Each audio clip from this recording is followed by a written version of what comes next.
这个电脑拿出来吗？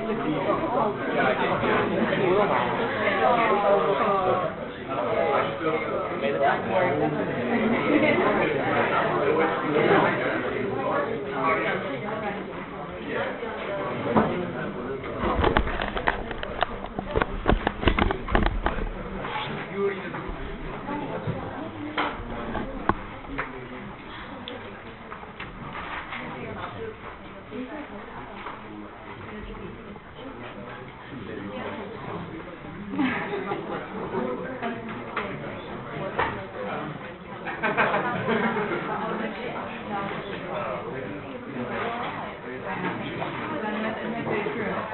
Right, good afternoon everyone.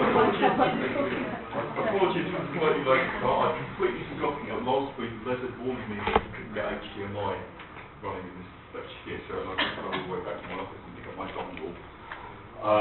Right, so, beginning of the week I was talking about the web architecture as a whole, so I talked about three components of it.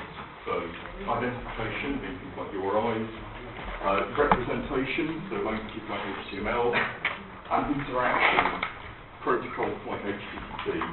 What I want to do in this lecture is to look at HTTP in some depth. So the aim of this is that by the time you get to the end of this lecture, you should hopefully be able to look at what goes on behind the scenes in your browser when it's talking to a web server and have a reasonable understanding of what's going on. Now, last time I talked about web protocols, it's worth saying at this point that HTTP is not the only web protocol. There are other things out there like SOAP, the Simple Object Access Protocol, but for the purposes of this module, we're not going to talk about that at all. I mean, SOAP is a sort of remote procedure call like protocol. So the sorts of things that you'd do if you were building object-based systems that are distributed. It is still used, but it's by no means as fashionable as the new wave of web-based protocols that are based on HTTP, so things like REST and so on, which we'll find out about later in the module. So, what we're going to be talking about is HTTP. And HTTP has a long history. It goes back to the very beginning of the web. So when Tim Berners-Lee created his first web browser, his first web server, the language that they spoke to each other was HTTP. In terms of when this stuff got written down, we've had quite a long history of different versions of the protocol. So HTTP 0.9 came along in 91, which then got codified in RFC 1945 by the Internet Engineering Task Force in 96. Since that point, we've had three different versions of HTTP 1.1, which might sound a little bit odd. How can you have multiple versions of what seems like the same version of the protocol? The difference between these different versions is that there's some slightly different interpretations of some headers and some responses that have been sent to and fro. And I'll talk more about what those are later on. The other thing that's happened here is that there are basically some pieces which were in this version of the standard that were dropped out of that version and have been subsequently been reintroduced. And there have also been some editorial changes. So the most recent version we have takes what had become a single very large and unwieldy specification and breaks it up into 6 very large and unwieldy specifications. Hang around the standards community, one of the things we find is that standards just grow. At the heart here, what these protocols are between a client, which I'll take to be a web browser, and a server, so a web server that's running on some computer somewhere else. The HTTP defines the types of messages that are exchanged between these two. And HTTP is, at its heart, a really simple protocol. The client sends a request to the server considers it, and sends a response back. And most of the text that you'll find in the standards documents define the types of requests that can be sent and the sorts of responses that are sent back when particular requests are received. So let's have a look at a very, very simple message exchange. Now, there is a bit of a sort of bootstrap problem here. I'm going to have to show you some things and then explain exactly what's meant by them in a few slides' time. So a very simple conversation that you might have between a client and a server. So let's say, for example, our server is serving up web pages for the website www.acme.com, and what we want the client to do is to fetch the root page on that server. So we're actually asking for the URI http://acme.com. The client's going to send a very simple message to this, which basically says, I want to get this URI that's there, get me a representation of the resource that's identified by this particular URI. And what it will get back will be a response that says, okay, you were successful, here's the representation. So at the heart, that's what's happening with most of the things that you do on the web. Most page fetches that you do will be something of that type. If we dig a little bit deeper, we might see slightly more complex messages. So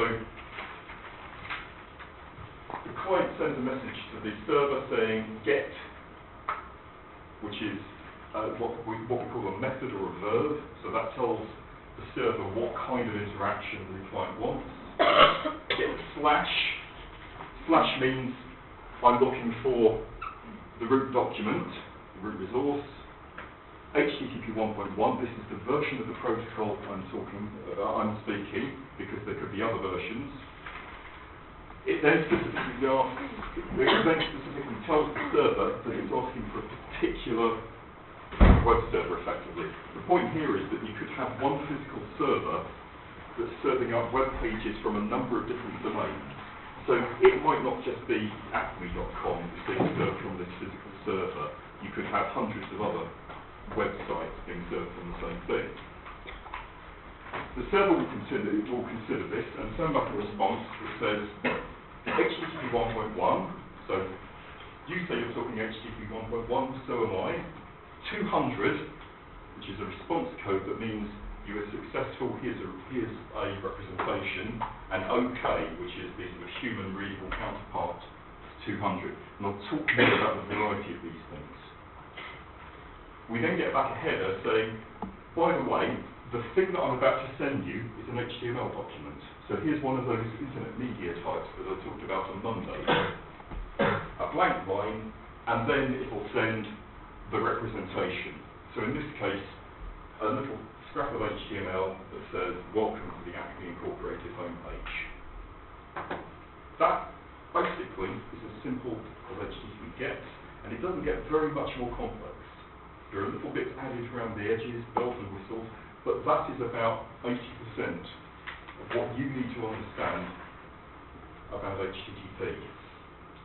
Now, if you look in the spec, they talk about what these messages are supposed to look like. So they'll give you a grammar that looks something like this. This is here as something illustrative. Not everybody is happy with EBNF grammars like this. But if I can just walk you through it briefly, what this is basically saying is an HTTP message is either a request or a response followed by some headers, 0 or more, followed by a blank line, followed by the body of the message. A request, so this would be something like a get, would be a method, which would be something like get, or post, or put, or delete. A request URI, the thing you're asking for, and the version of HTTP. The response, the version of HTTP, a status code, and what's called a reason phrase, the human readable version of that status code. And the headers, as you've seen on the previous slide, are all attribute value pairs. So you have the name of the header, a colon, and then the value of the header. And that's pretty much all that there is in terms of the structure of the messages. So let me try and give you an example of this. Now this is the bit where it will go horribly wrong. Sorry, Nick, what's CRLF? CRLF actually stands for Carriage Return Line Feed. It's just a blank line. Blank line. That's all you need to know about it.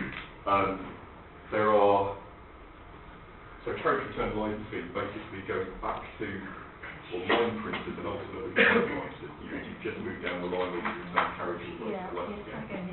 Don't worry about it, is the simple answer there. Okay, so what I'm going to do, I've got new mail apparently, fantastic.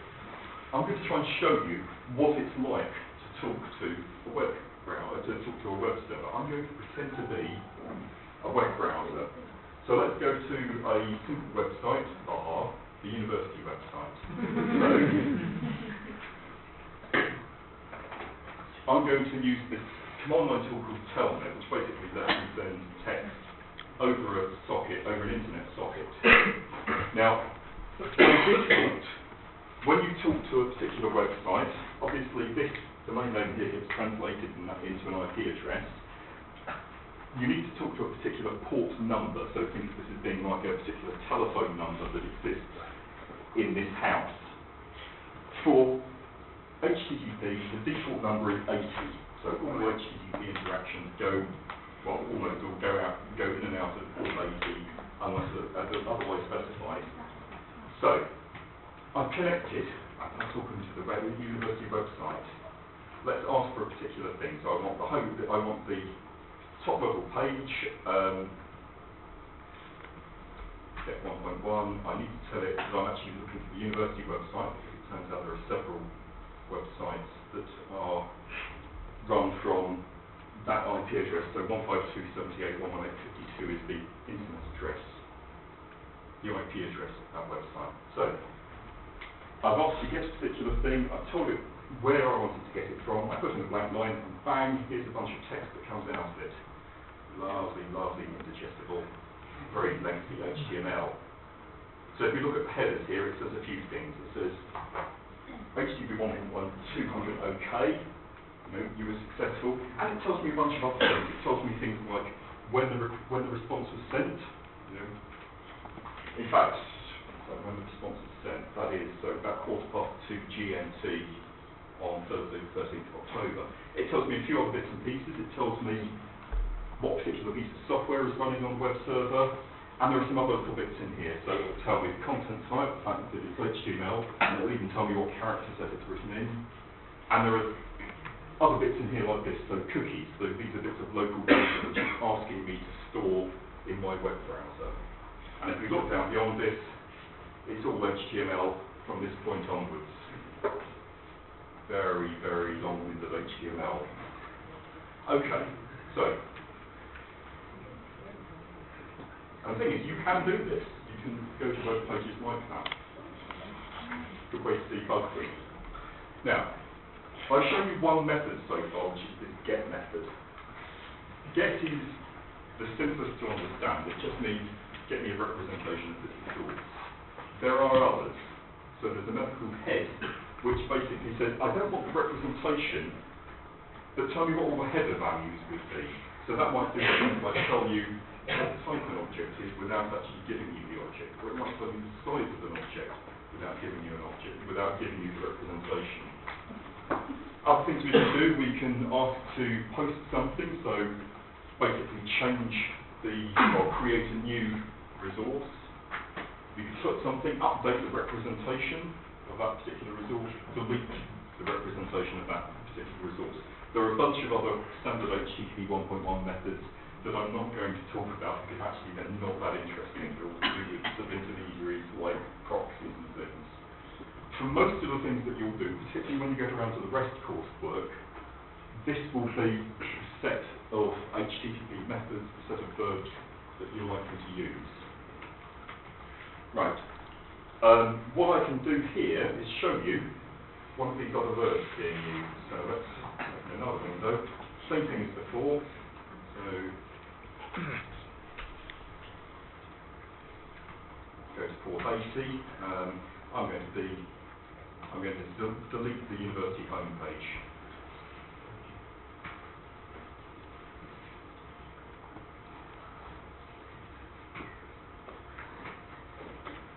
And it came back and said, no, HTTP 1.1403 forbidden. It's an error of client end, you weren't allowed to do this thing. So depending on the permissions you have and the types of things you're asking to do, you might get different responses here. So what kind of responses might we be talking about? Well, before we get on to that, let's talk about the sorts of things that happen in the request. So far I've shown you one request header that says, this is the website I want to talk to. There are a bunch of others in there. Some of these, if you're web scientists, might be quite interesting. So things like the referrer heading. So referrer is something that web browsers send that tells a website where you came from. So the web scientist, that's an interesting one because that's got some real privacy implications. Tell who? Tell the websites that you're talking to. Tell the website that you're talking to now where you came from. So effectively it tells where you followed the link from to get to where you want to go, which could have some quite significant privacy issues. There are other bits in here, so things like the user agent field, which can be used to tell what particular web browser you're using. Also, not just web browser, it will say things like what particular operating system you might be using, or frequently it will say that. Again, there are often privacy aspects with this, in that these identifier strings can be very detailed and can actually contain enough information to identify, well, maybe not down to a particular user, but down to a smallish group of users. Other bits here at the top, we've got these two headers, accept and accept language. As I said on Monday, we have this separation between a resource and the representations of the resource. So the example I gave was a resource being the web broadcast, which might be written in text or it might be a video. Your web browser can specify which one of those it wants. So using the accept header, it could say something like, actually I'd like the weather report and I'd like it in text, or I'd like it in video, or I'd like it as PDF. And the server should ideally be able to send back something of the appropriate type, or if it can't do the appropriate type, apologise. We can also do multilingual stuff, and I'll show you some of the multilingual work here. The web initially was predominantly Anglophone. It's increasingly not, and there's actually protocol level support for multilinguality. So your web browser can tell a website what language you'd like the web page to be in. Now most websites tend to ignore this, but I can show you an example of a website that actually does this, and that does what's called content negotiation, and serves up different language versions of a web page, depending on how your browser is set. Now, in terms of the responses we get back, we've seen a 200 so far. We've seen a 403. Are there any other response codes that anybody here might have seen? 404. 404, the most famous response code, because it's the only one that you normally see. In general, the status codes are organised into 5 groups. You're very unlikely to see anything beginning with a 1. For things beginning with a 2, they'll normally be 200, well done. 200 okay. The 300s are redirections. So if you decide that you want to move a particular resource from one place to another, redirect people, you can set up a redirection and send back a message with the 300 response code that will say the thing you want is no longer here, you can get it over there, either temporarily or permanently. Anything beginning with a 4 is a client error, so 404 not found basically means you asked for something that didn't exist. 403 means you asked for something and you weren't allowed to have it. On the other hand, you may also see some 500 errors, and really the only one you're likely to see there is the 500 error itself, which is, in general terms, there's something wrong with the server, we can't do what you asked us to do. Now, for each of these, the semantics of these, what these actually mean, kind of depends on the verb that you're using, the method that you're asking for. So for something like a GET request, I'm asking for a representation, you get back a 200 okay, that means, well done, here it is, here's the representation. For something like a POST request, I want to make a new resource, the response 200 okay would mean you are able to create that new resource. So this is the general success response. You may sometimes, for some sites, see them returning things like a 201 created response to a post, but that's comparatively unusual. One thing that's worth noticing about HTTP is that practically there is a difference between what's written in the spec and how it's actually implemented in detail on websites. a lot of the default web servers basically adopted a very sort of a very cut down set of primitives within HTTP. And for that matter, a lot of the web browsers don't necessarily understand the whole of HTTP. So you may have HTTP as it's written in the spec, but in terms of how it's actually used, it's quite cut down. The 300 series, as I said, are all about redirects.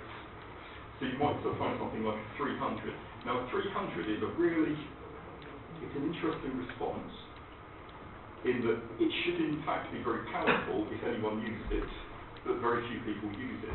The idea here is you've asked for a representation of the response, representation of the resource, and if you get back a 300, it will say, actually, there are several different representations I could give you at this point. Which one would you prefer?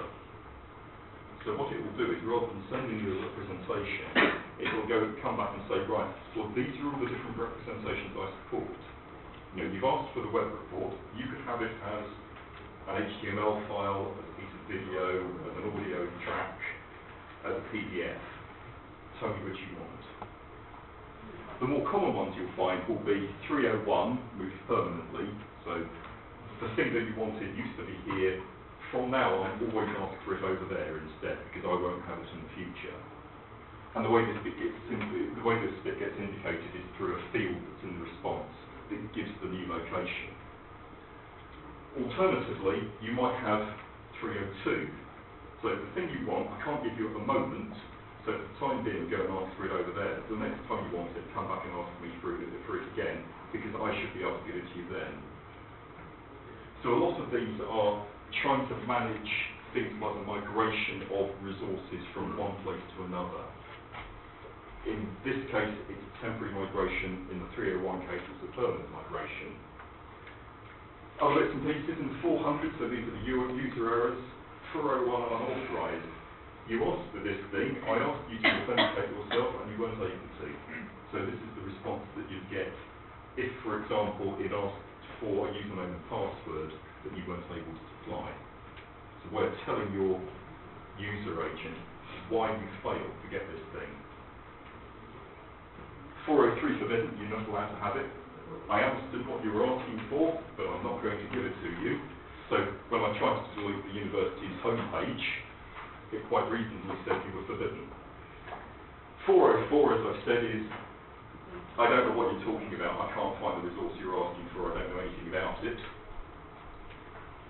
And then there's the final one, which is you've asked to do this particular thing. You're not allowed to do that particular thing, but you could do other things. So you asked to delete this resource, but you could have done a get on it instead or a head on it instead. Now, again, this is another example of a bit of HTTP that would be great if people actually reliably implemented it. The example I gave on the university homepage should actually probably have said 405, because I am allowed to do some things to it. I can get it. I just can't delete it. So, I've given a couple of examples there. I've shown you doing a get. I should be able to show you something like a 404 as well. Right.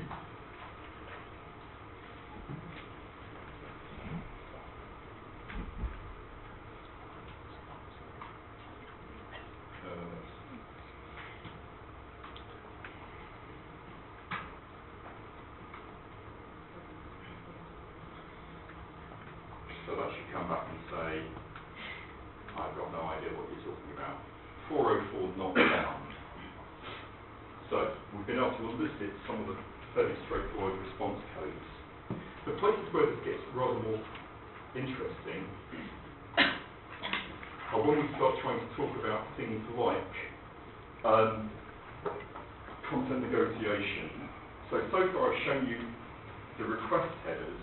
In terms of the headers we might get in response, I've mentioned a few of these. So I've mentioned things like allow, which might tell you what verbs you're allowed to use, what methods you're allowed to use on a particular resource.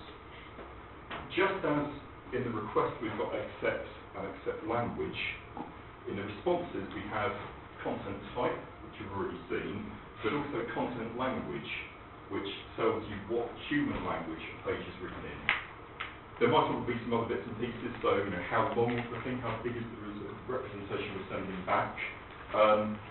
We might have, if we're dealing with things like caching, we might try and give the client some information about how long it should hang on to this particular representation. So for example, if we're giving, let's say we have a weather website that returns weather forecasts that are updated 4 times a day, let's say midnight, 6 o'clock, noon, 6 p.m. Whenever we served up a representation, we would tell the client that this forecast will expire at the next time slot. So if I ask, if your user tries to go to this web page again, just serve them up a copy I've already given you because it won't have changed. On the other hand, in the next 6-hour period, if you get into that, throw away the copy, get a new version. There are some other things that we can do, so we can send information about when the representation was last changed, how old is the thing I'm giving you. So expired combined with last modified tells the client an awful lot about a particular representation that's being served up. And there's some other bits here, such as e-tag, which basically use, I think it's MD5, off the top of my head, but they use a message digest algorithm to basically give a sort of a unique identifier for a particular version of a resource. So you can get an idea of whether or not it's changed. Now, bearing in mind some of the methods that I showed you, we have the get method, which lets us get a representation. There was also the other method called head, that lets us just get the response headers. So what we could do on the client side, if we've already got a copy of the representation, is to ask for the head of that resource again and compare the e-tag that we get with the e-tag that we got from the thing we previously got, which will give us some idea of whether or not it's changed and therefore whether or not it's worth fetching again. So we're trying to, this gives us a way of sort of minimising the amount of data that the client sends over the network. Now the content negotiation piece, these things come in 2 pairs of headers. So there's media type, HTML versus PDF. So the client sends accept and gets content type back. Language, the client sends accept language and the server sends content language back. And at this point it's worth doing another, well in fact I'll show you this animation and then I'll show you it live. So for content negotiation, what you would do, we're trying to get the Acme homepage again. So get my HTTP 1.1 postacme.com. The accept header will give a list of the different media types that we're willing to accept. And what I'll do there is what's called this Q, this quality parameter, which will give the server some idea of which ones we prefer. So Q1 means we want that thing, Q1.5 means, well, if there's anything better than that, we'll take it, otherwise we'll take this. So what our web browser is saying is, I like HTML, but I'll accept plain text if that's all you've got. So when it gets the response back, the response, if there is an HTML version, would be, I've given you the thing you want, okay, content type text HTML, there's the body of it. For the language side, it's very much the same. So we have a list here of the different languages identified with the 2-letter language codes. So here what we're saying is, what we'd most like is the web page in German. If we can't have it in German, we'd like it in British English. And the website can go back and say, here's the thing you want, I'm giving it to you in HTML, and the language that's used to encode it will be German. Now, if this worked everywhere, it would be fantastic. As it is, it's expensive to do translation, so most websites don't tend to. However, there are a few that do. So, this is the web page for Debian, so the Linux distribution. And what I should be able to do here is show you this working. So let's go for the English page first. So get the root page on Debian.org, and what we're going to say is we would like it in English. Oops. And actually, if you look at what it's done there, I asked for Debian.org. It says actually it's on www.debian.org, so you've got a permanent redirect there. Let's ask this question again, but do it right.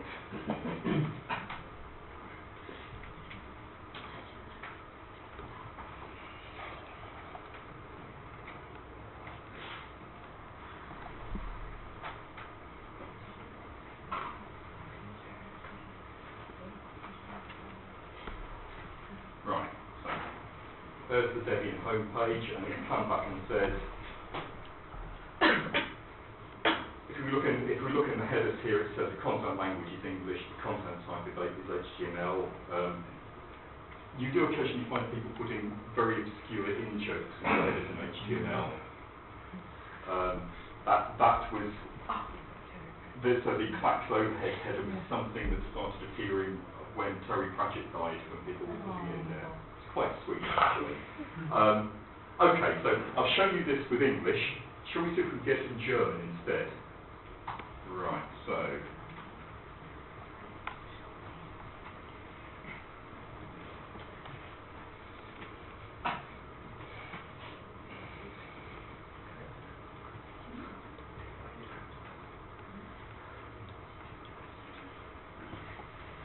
So it's DE for German. What looks like German there. We look up at the top, what's it said? Well, we've got contact language DE. And if we look at the first pieces of text here, if we look at the metadata there, that looks like German to me. So this is something that your web browser could have done. Your web browser could have told the server which language you would like this to be written in, and if it has a translation, it can serve you up a translation in the appropriate language. So we can do that sort of multilinguality. Okay, right.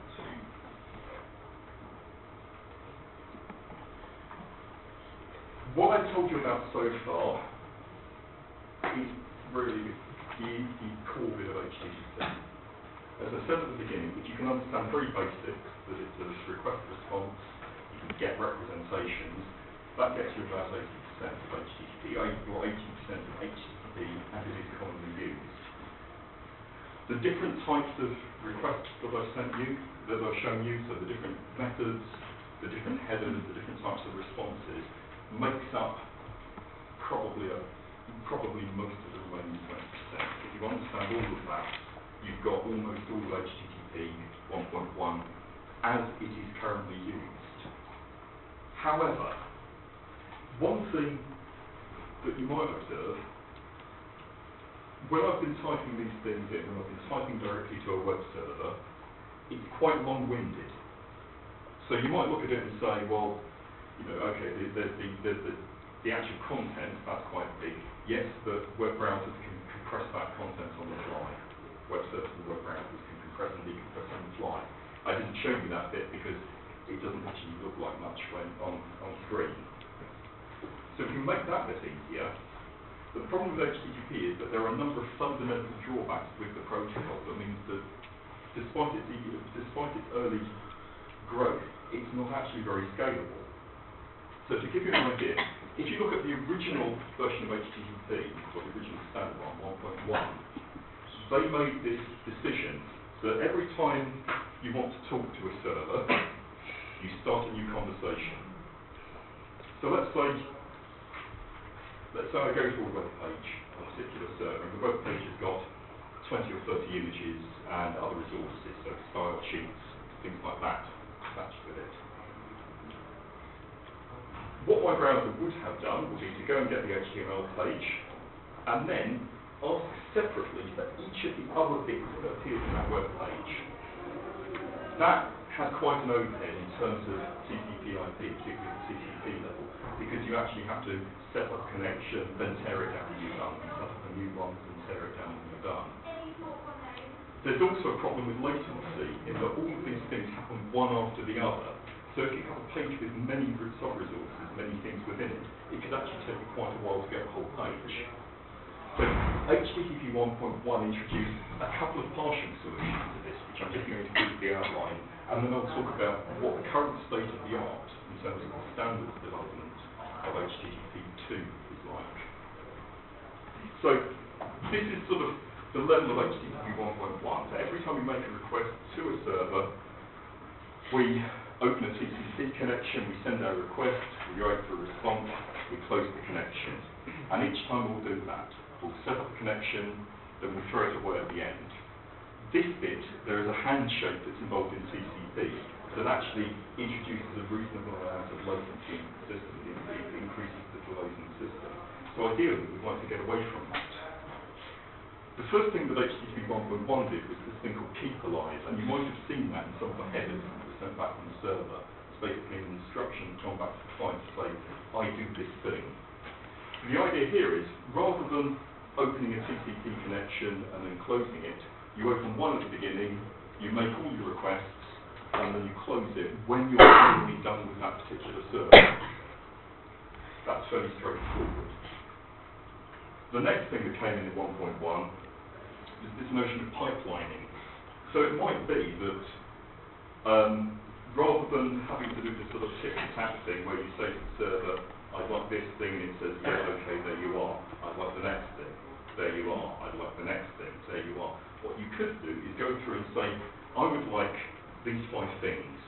And it would come back and say, okay, here's the first thing, here's the second thing, the third, the fourth, the fifth. So the idea here is that we have several requests that have been made that are waiting for responses at the same time. So our client might have said, having open connection, I would like these 3 things, and then the server will come back and say, okay, there's the first, there's the second, there's the third, and we're done.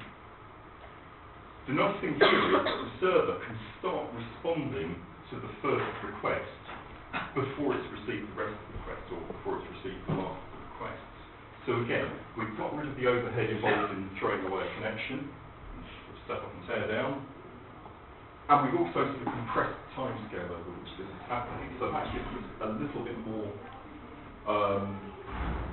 it reduces the latency a little bit more. Most of the websites you find out there will do these 2 things, keep alive and pipelining, and then one of the reasons that HTTP is doing about as well as it can. But there are still issues with this. So let's say we've got our client which has asked for 3 different resources, and let's pretend the server is having to generate those resources on the fly. It's got to do the computation. Now, the second and third resources are really easy ones. It can give you those straight away. The first one will take a few seconds to work out. Because HTTP pipelining requires the results to be sent in the same order the requests were made, you effectively delay the response for the second and third request until after the first request has been served. So if the first request takes a while, it will delay all the others after it. So a lot of the work that's been done with HTTP, with HTTP Next Generation, has been designed to work after that. Now, the idea of a replacement for HTTP 1.1 has been going around for well over a decade. It's quite fraught because within W3C and within IETF, the big manufacturers, particularly the browser manufacturers, want their voice to be heard. They also want something that is going to be backwards compatible with existing HTTP, or as backwards compatible as it can be, because there's no guarantee that everybody will switch over at the same time. You can't just say, here's a new protocol with deprecating the old thing immediately. So there's this proposal that's forming the basis for HTTP 2 called Speedy, that came from Google and Microsoft. And the idea here is that all of the existing HTTP semantics, all of the way headers work, the way requests and responses work, all of that seems exactly the same. What we're doing is we're adding what's called a framing layer that improves the efficiency of the transport. And it really does these in 4 different places, and we'll talk about these very briefly each. The first is the notion of a prioritized request. Now, ignore the detail here, most of you don't really need to know this, this is just here in case you're interested. The idea here is if I'm talking to a server and I'm asking for several different resources from that server, I should be able to say there are some things I'd like to get sooner than other things. So, for example, it would be great if I could have the style sheet before I get the images, because that will let me start trying to work out the layout of the web page. So the sorts of things I can do here, within a connection, I've got lots of separate streams, and I can put separate priorities on each of those. That basically means the server will serve up the higher priority things before it does the lower priority things. So this is very much putting power back to the client. The next thing we can do comes down to this issue of the headers. Now, I said that with HTTP 1.1, we can compress the body of the message, and that's great. We save a fair amount of data that way, or save a fair amount of bandwidth that way. But all the headers are in plain text, and if you see some of the examples I've shown you, you could have a page or so of headers, and most of these headers will, these headers can actually be quite repetitive.